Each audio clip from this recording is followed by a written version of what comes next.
Hey my loves, welcome to my internet home. My name is Tesh, and today I want to talk to you about working with your spirit guides, all right? Now, your spirit guides are your God-appointed ancestors who are sent here to guide and protect you throughout your life. Now, some of us will have one spirit guide our whole life, and that spirit guide will stay with us throughout our whole life and just guide and protect us like they're supposed to.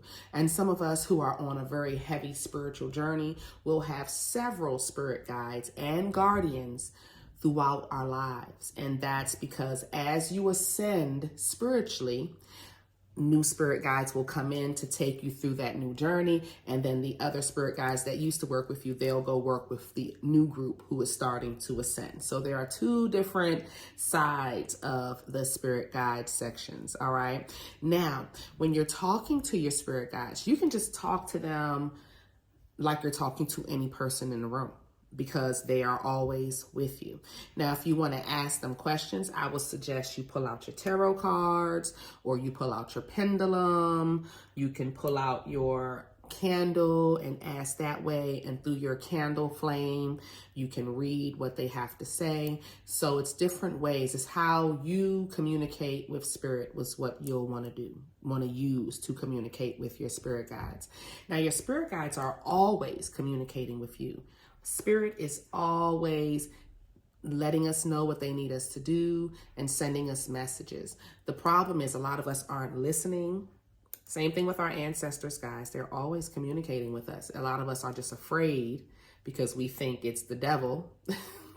And honestly, you should not really be communicating with a lot of spirits on the other side, but your spirit guide and your ancestors, you are allowed to communicate with. It is okay to get guidance from your spirit guide. It is okay to ask them, what do I do next? Or help me with this. And they will help you with that. They are sitting there waiting for you to ask. And that brings up my next topic, which is they can't help you unless you ask. So you have to ask your spirit guide to help you. If you need them to intervene with something and help with something, ask them to. Ask them in a very polite way. You know, show respect, show appreciation. Don't feel entitled. A lot of people feel entitled. A lot of people just jump out there and do what they want to do without regard. And then a lot of times your spirit guides are not allowed to intervene in your life. So they'll just let you fall. They'll let you feel that. They'll let you see all of that. And you will have to pick up the pieces and you'll be wondering, am I doing this alone? And your spirit guide is telling you, no, you're not. But we have to let you feel those concolons so you can learn the lessons that need to be learned. Because a lot of us will keep repeating the cycle, holding on to people, places, and things that are not meant to consistently be a part of our lives and in our journey. And then we're missing big parts of happiness and joy and bliss because we're not willing to move on from toxic things. So your ancestors and your spirit guides can't force that upon you. Your ancestors kind of can. They can start blocking the relationship, making things happen that just aren't meant to happen. It just depends on, you know, how tired they are of dealing with the situation.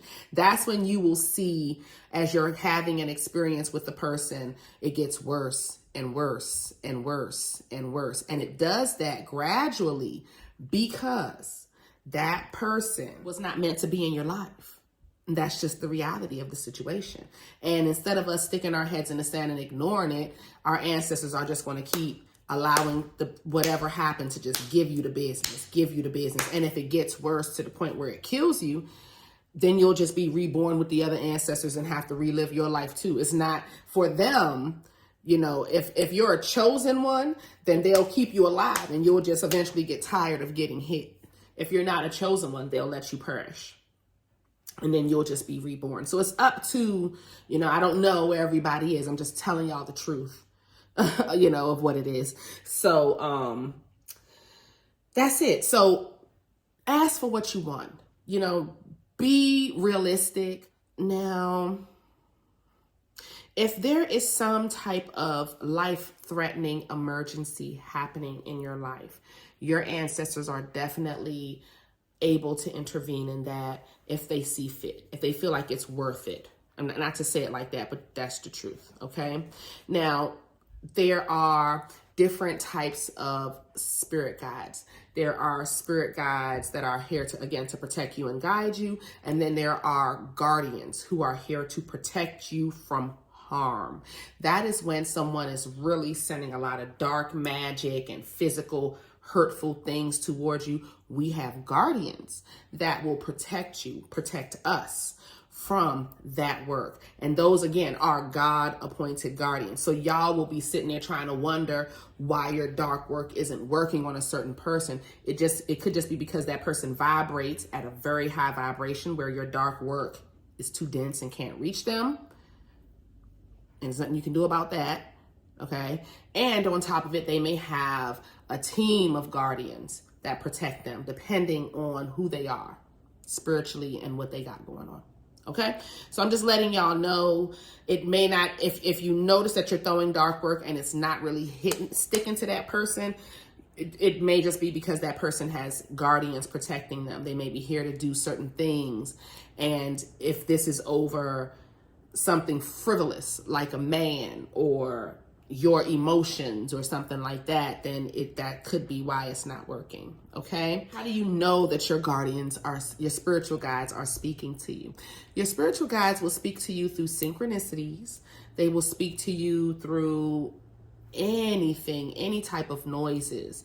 Whereas your ancestors, they're the ones that's flickering the lights and messing with the candle flame.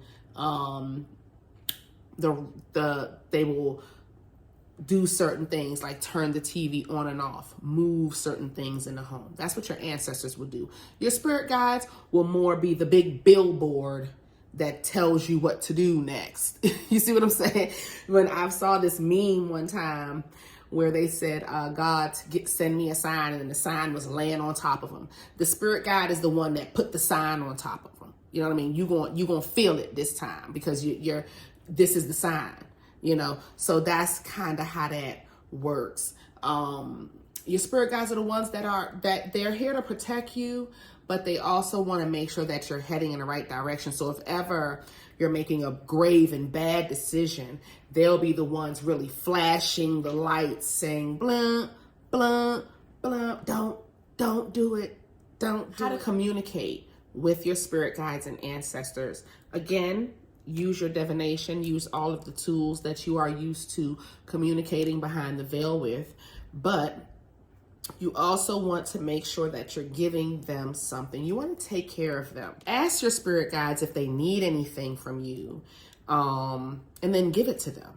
You know what I mean? And then your ancestors will be the ones usually conjuring your spell work for you. So that's where you'll kind of pick and choose who you want to work with as far as your spells are concerned. You want to really work with your ancestors for your spell work with your spirit guides for your own personal life. Okay? Now, here are a few questions you can ask your spirit guides when doing a reading.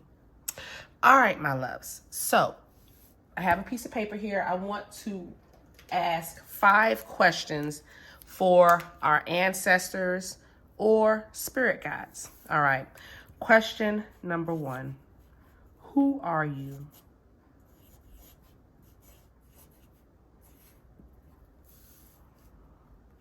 So the first question is very simple. Who are you? They may tell you something like, I'm your uncle, I'm your grandfather. If this is for your ancestors. If it's your spirit guides, they may tell you something like, I'm a person that was sent by God to protect you. And it'll be just that simple. You may not have never met your spirit guide ever in your life. You never know. Or it may be an ancestor. The second question. How long have you been guiding me?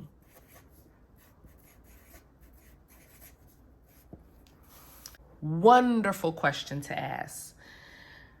That will be a very straightforward, to the point answer. You know, they may tell you the last few months, they may tell you the last few years, they may say your whole life, but you can at least have that wonderful question asked. The next question.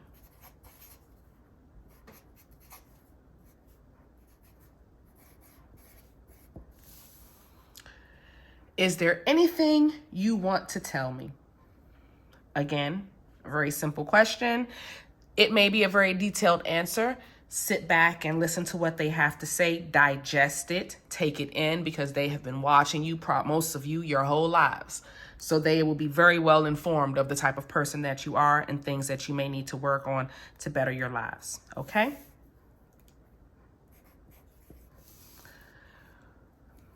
Do you need anything? Or do you want anything?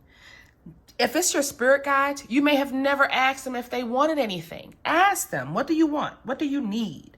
You see what I'm saying? They'll be really, really happy. They're very proud of you. I just want to say that also. There's something coming around right. Like, very proud of you. Do you need anything? Your happiness, your vibration may be all that they want. But still, ask them and give it to them. Okay?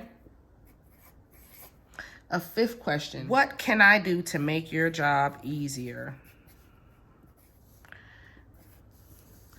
Boom. Very, very simple. Very, very to the point. And boom. Okay? So guys, again, wonderful questions you can ask. If you want to ask anything else, of course, ask them. And you can be very simple, very direct to the point with them. All right. So I hope this helps. This gives you a few questions you can ask your spirit guides and your ancestors. If you have any more questions about how to work with them, check out the ancestor video. But with your spirit guides, you just need to be and follow the path that they're giving you. That's basically it with your spirit guides. It's nothing big and dramatic. Just follow your path with your spirit guide, not make their job harder than it has to be. And if you do make it harder than it has to be, they'll just let you feel that blow by yourself. So, they're not on this side of the veil to feel the pain with you. All they can do is try to just guide you down the right path and protect you when you are not really physically and in bodily harm type of protecting yourself. Okay? I love you guys, and I'll see y'all in the next video. Bye.